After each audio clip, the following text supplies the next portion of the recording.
Hello everyone, Kurt Holfer here, and welcome back to another episode from Holfer Labs. Today we're going to be continuing on with the crossing of Stretto, and we're going to be looking at another way of being able to potentially get to the inside of somebody's arm and grapple onto them, similar like you've seen with dagger shots as well as holding the sword in one hand, but we're looking at this from the perspective of the sword in two, and essentially how this may or may not work into different features. This is a two-part thing right here, so we're going to be looking at two plays that kind of play back and forth, just like last week where we had the pommel strike into the sword hug. And in this one right here, we're looking at this because I do believe these are a continuation of how these things kind of work together, because they do have quite a bit of continuance to one another, as you saw before, like the pommel strike and then the single hand pommel strike, which tells me it's a distance thing. And we're going to take a look at that. So with that being the case here, let's get into it.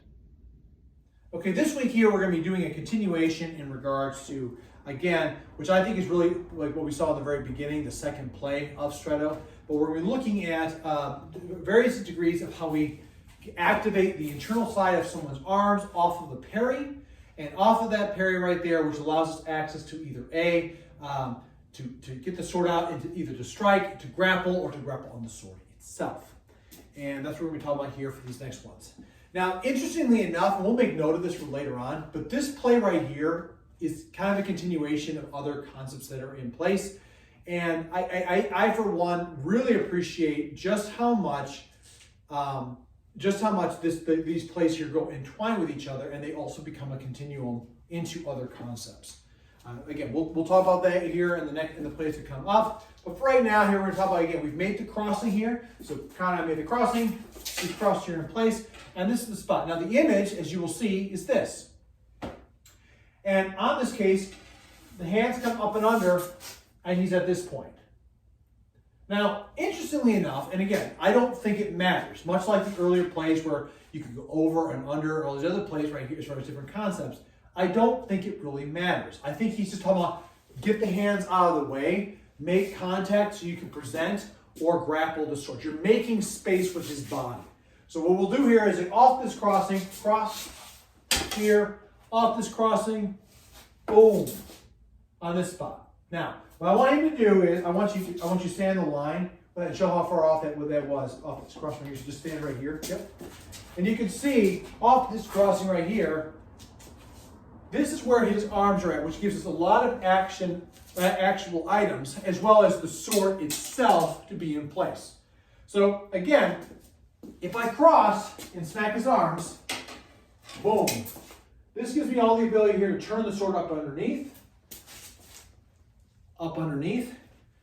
to thrust, to threaten, to do other things, or to grapple. A couple of actions right here that are very important here. So once you make this crossing, my hand's over top, which means we have to pass in flight. Cross, smack, pass in flight, I'm up. So this is allowing me here, I'm bringing it down this way. This is also keeping his sword covered from a return shot in the case like if I don't want him to come back with it. Cross, boom, right there, he can't do it. The initial impact of his hands may be enough to do something, and if not, then we just roll the other way with it. So, strike, I smack, he pushes back at me, and I'm right here to the other side of play on him.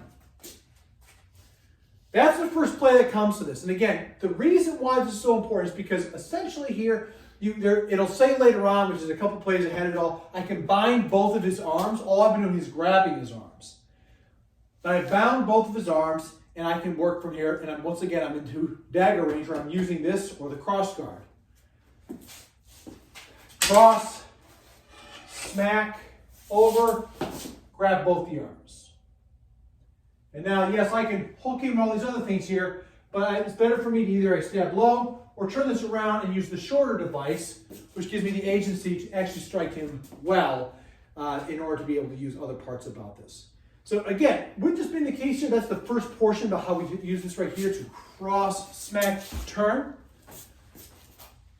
And now we'll be going into off of that crossing, which goes into the sword grapple, which is the same mechanism. So if we put the swords out for a second, this is why, in so many ways here, it's so important to understand the mechanics of abbracciare into the mechanics of sword, lance, spear, dagger. It doesn't matter. They're all the same thing. If he puts out his arm, if he puts his right foot forward and his right arm forward, this right here is an extension, right? Just like the sword, the dagger, everything is an extension. From this crossing here, we've talked about the basic of abbracciare, coming up and around and doing this action, that use of ligadura, which is essentially in motion, a crescimento. From here, I'm in dente di cingaro, the posta longa, the dente di cingaro again. That is just, again, how we start to see compounded actions and efforts into grappling with different tools of war. And I bring it up because if you find yourself out there, dear viewers, and I don't think, where you're like, how do I make this better? Go back to the abbracciare. Go back to the abbracciare and see all the motions and actions and how they work in conjunct with one another, and then how they become extensions of other plays in the future. But for right now, we're going to utilize, again, the same kind of concept and mechanisms. Cross. Off this crossing right here. Smack. I turn, I rotate. Maybe I put his arms way out here like this.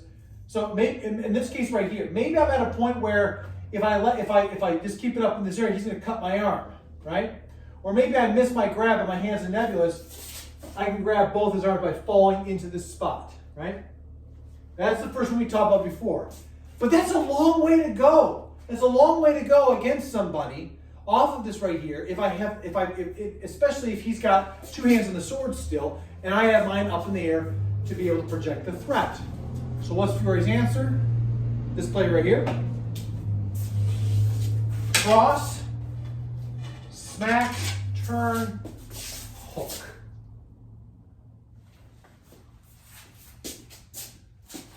Cross, smack, turn, hook. Now the thing about this, what some people might be thinking, but the sword's against you. Yes, it is.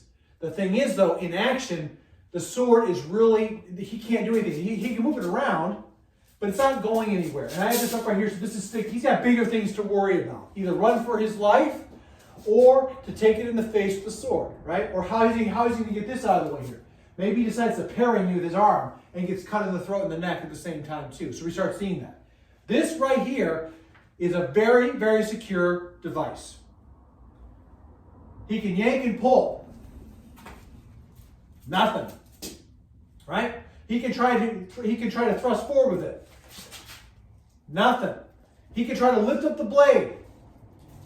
Nothing. He can try to drive it down. In this case right here, I'm still really covered, but he's also given up the space to be able to put himself up. And by the way, because it's the picture, if he drives it down, is this really where he wants to put the blade? My wager is no. So that grapple is just combining together the concept of ligadura, which again, how we see it, la crescimento, posta longa, or dente di cingaro, you may have it covered, posta longa, dente di cingaro, into the ligadura, except for with the sword. We have not got the real estate against him to be able to do the grappling of the arms, so instead the sword is there in place. And this might be where you check it out. That's right, good. That's right. Smack. I fell into this, I have it. I have the space available there. Maybe we cross, maybe my crossing isn't as close to the forte as possible, maybe it's from mezza spada. So cross, smack. In this case right here, it comes around this way. Now I know right now some people might be like, yes, but then he's being a really good uke. And you're right, he is being an incredible uke of this. I think the greater lesson of this concept right here is that if I come across and smack his arms offline as hard as I can, there's a point where my sword is still maintaining some kind of contact. It's not going to stop it, but it's a way for me to know where his sword is at, so I know where am I going to grab at. It's not just coming off. I'm not trying to get the sword up here so I can strike the point as fast as possible. I got to contain the situation. And again, with limited space here and timing, it's very difficult to demonstrate all that because the reality is, for this to work here, malice intent has to be within both sides of us. So again, we understand that people might be like, well, Connor's doing a really good job there of not actually letting you, of not actually taking anything against you. And he is. Here's one thing I'm also going to throw at you. And again, my experience about having weapons pulled on me, the moment someone does this to me, and I'm not talking about a sword, okay? The moment somebody does this to you, or this to you, or this to you, there's a flinch response I experienced of, I want to stop myself here.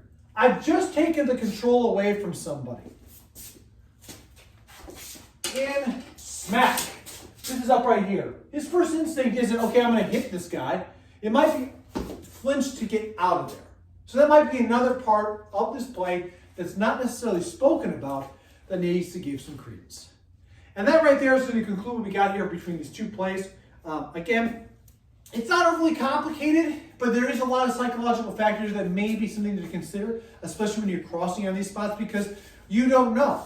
These crossings right here, again, are just concepts. They're not exact actions. Something Connor and I were talking about offline, in the very first cross, do I grab this way? Do I grab this way? You grab.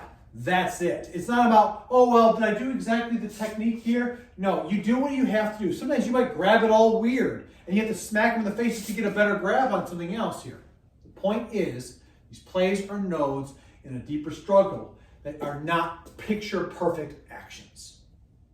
So as you can see with the video, again, this is very similar to what we've seen before with the dagger stuff. And again, like I said before, it's very important, in my opinion, and it's the thing that we do with our students consistently, is you got to be able to know your adversary. Something that our curriculum very, very much so focuses on is that we don't put a sword in someone's hand for a minimum of 7 months. Because yes, I can give you a sword, but you've missed 95. In our opinion, you've missed 95% of the importance of what you're trying to create as far as shape goes against somebody. So we can always go back to the adversary to know the things that are happening to the person, which will also, this will be much more prevalent. Also, you'll see this again later on when it comes on into the areas of other sword grappling techniques within Stretto. In this right here, one of the things that I was thinking about while filming this is that, when I come across and smack this. So there's a couple times, actually, I caught the cross guard right to the back of the hand, and also thinking about how hitting the wooden haft of the sword's grip, that's not comfortable. But again, if you think about how adrenaline works and how things work off and play for that, there is a lot of other pieces out there that, that might really be setting us into consideration here, and that adrenaline is enough like, so cross, smack it as hard as I can, and then go into this, because, essentially if I hit his arm, part of that's going to stop me, right? So he's got force against us, so if I hit it hard, it's going to basically allow me to find things so I can put the sword where it needs to be. The other part about that is armor. And armor in itself right here, if I'm wearing band bracers and gauntlets, then smacking the inside right is going to have minimal effect against me. As I look at the picture, I wonder how much this right here, is he targeting the inside of someone's hand so that you smack, the hand of that. That's really painful and nasty to do to somebody, especially when it comes down to trying to develop off of that. As you saw in the second place, again, and we're using blunt swords. So please, there's no illusions about that. We're using blunt swords, but from our observation, if you saw if you remember the mesospotted crossings where I'm grabbing a blade, these things are not lightsabers. And in a time where thicker linens and wools, or whatever the case may be, as far as for arming doublets, it's a lot harder to cut through this than we think. And that controlling on with the handle right there is exceptionally good. Now I grabbed below, but like I said in previous videos, you get what you get. Oh, I didn't grab it the right way is not an excuse here. So if I come across this when I grab the lower portion versus the upper, which you saw within the cross guard, it doesn't mean I've done the technique wrong. It means I've grabbed where I can grab to control it. Another part too that I don't think I talked about within the technique section is, again, is the person really going to try to drive forward or whatnot? Remember how he was yanking back and forth on me? Well, in the image, you see how the sword is low. And thinking about that, if the person's trying to drive in on me, which might be the only part that might actually be effective for him to do, if the sword's low like this right here, then that means you're driving my point right into your face by stepping into me. And I don't think anyone really wants to do that. And even if the person's in heightened state, it doesn't mean that they're necessarily going to do that. So again, That's going to do it for this portion of the video right here. Again, please let me know what you think in the comments below about this technique and everything else that's gone on with this. Don't forget, like, subscribe, share with a friend out there. And let me know, like I said, if you have any thoughts and considerations about these two concepts right here. Be very curious to hear about that. Don't forget, hit that bell to be notified of when new content is dropped. And as always, dear viewers, please stay safe out there, train well, and fight on. I'll see you all soon.